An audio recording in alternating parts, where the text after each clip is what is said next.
దశాబ్దాల కళ నెరవేరింది. దక్షిణ కోస్తా రైల్వే జోన్ ఏర్పాటుకు సంబంధించి కేంద్ర ప్రభుత్వం గెజిట్ నోటిఫికేషన్ విడుదల చేయడంతో ఉత్తరాంధ్ర వ్యాప్తంగా హర్షం వ్యక్తమవుతోంది. విశాఖ రైల్వే స్టేషన్ వద్ద టీడీపీ శ్రేణులు భారీ ఎత్తున సంబరాలు నిర్వహించారు. దీనికి సంబంధించి మరింత సమాచారాన్ని మా ప్రతినిధి సతీష్ అందిస్తారు. దశాబ్దాల కాలంగా చిరకాల వాంఛైన ఉత్తరాంధ్రకు రైల్వే జోన్ ప్రకటన సాధ్యమైంది. గెజిట్ నోటిఫికేషన్ కూడా అధికారికంగా ప్రకటించారు. ప్రస్తుతం మనతో పాటుగా టీడీపీ నేతలు ఉన్నారు. వారిని అడిగి మరిన్ని విషయాలు తెలుస్తున్నాం. ఇది ఈ రోజు కోరిక 40 ఏళ్ల సుదీర్ఘ పోరాటం. అనేక సార్లు దీని మీద పోరాటం చేయటం, ముఖ్యంగా ఏదైతే విభజన చట్టం ఉందో అందులో వెరీ క్లియర్గా మెన్షన్ చేశారు రైల్వే జోన్ ప్రకటిస్తామని చెప్పేసి.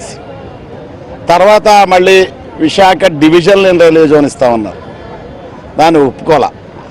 మళ్ళీ లాస్ట్ గవర్నమెంట్లో కనీసం 50 ఎకరాలు ఇస్తే రైల్వే జోన్ కార్యకలాపాలు స్టార్ట్ చేస్తాము అంటే కన్స్ట్రక్షన్ అన్నారు.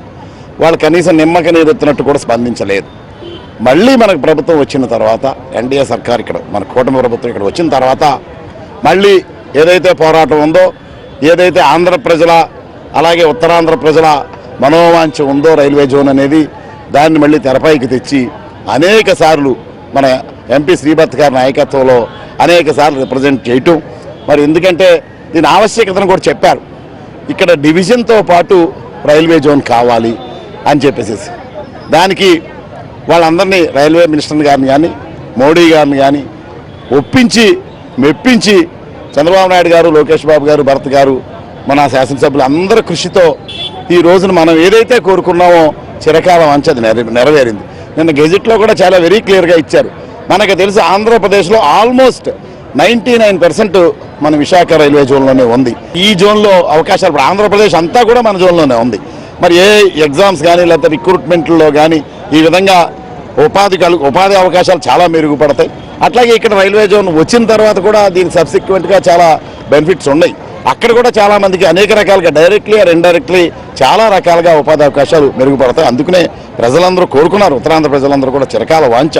చాలా చాలా సంతోషంగా ఉన్నదమ్మా. ఎందుకంటే మాకు తెలిసిన దగ్గర నుంచి, విశాఖపట్నం వచ్చిన దగ్గర నుంచి ఈ కళ ఎప్పుడు నెరవేరుతుందా, ఎప్పుడు మాకు సపరేట్ డివిజన్ వస్తుందా. ఎందుకంటే ఆదాయ వనరులంతా ఇంతే. ఇప్పుడు ఏపీకి ఆదాయం ఇస్తున్నది కూడా మా విశాఖపట్నమే.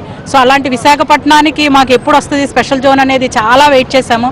నిజంగా ఈరోజు సుదినము మాకు.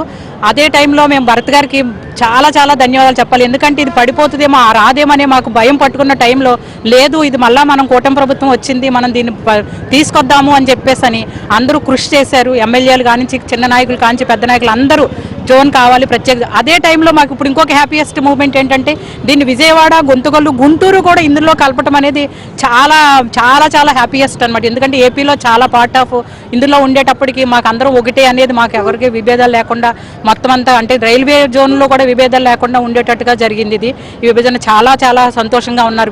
విశాఖపట్నం పీపుల్ అయితే ఇంకా జాబ్స్ అయ్యో మా పాకెట్లో ఉన్నట్టుగానే ఫీల్ అవుతున్నారు. ఇప్పుడు వస్తున్న కంపెనీస్ కావచ్చు, వాట్ ఎవర్ కమింగ్ జనరేషన్కి, ఇప్పుడు కన్నా కమింగ్ జనరేషన్కి చాలా చాలా ఇది బెనిఫిట్ అవుతుందని చెప్పేసి మేము అందరం అయితే విశాఖ ప్రజలందరం అనుకుంటున్నామమ్మా.